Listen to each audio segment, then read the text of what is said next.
The town of Framingham becomes the center of interest for all Massachusetts, as this progressive community is selected by the great automotive industry for the location of its first big assembly plant in New England.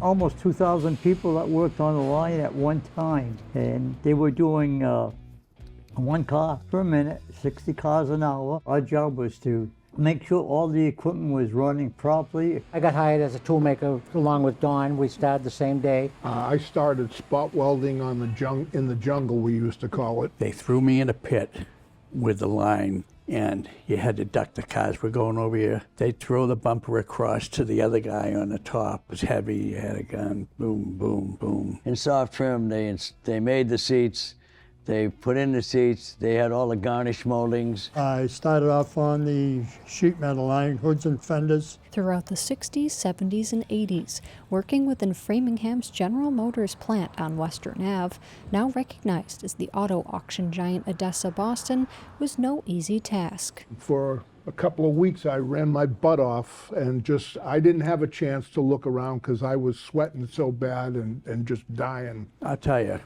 if you were near the body shop, you were breathing smoke, lead, and all that stuff. And the noise definitely affected your ears.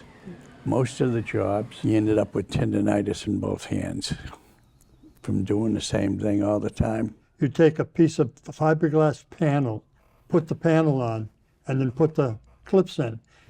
And it's real hot, and you're sweating, and you leave there at night.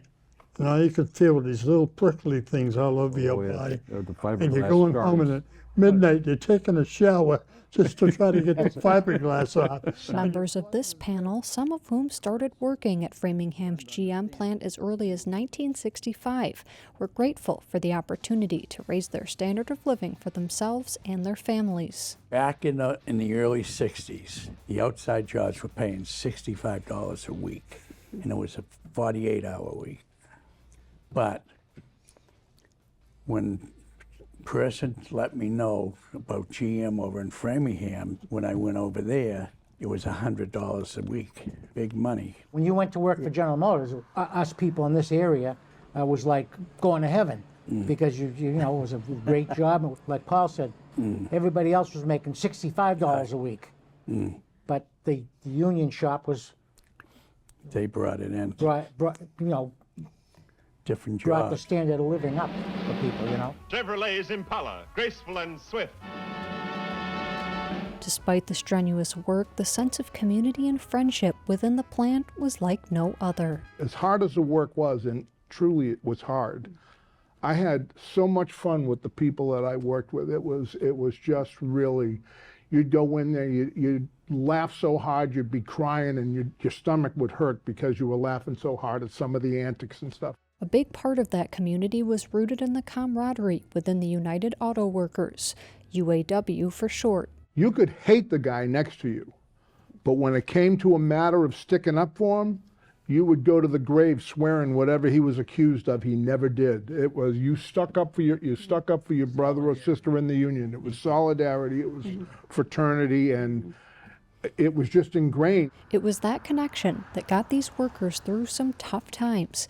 The auto industry changed drastically while the plant was open, from the late 40s to its closure in 1989. From concerns about pollution leading to the use of catalytic converters to smaller foreign vehicles coming into the U.S. Perhaps one of the most memorable challenges for GM, gas shortages within the United States back in 1973. At that time, a lot of the second shift people, were laid off. It was an impact because there were, there's gas lines, you'd have to wait in line, and then if I remember correctly, you whatever your number plate was, you had it was an odd or an even day. That's right. So, that's right.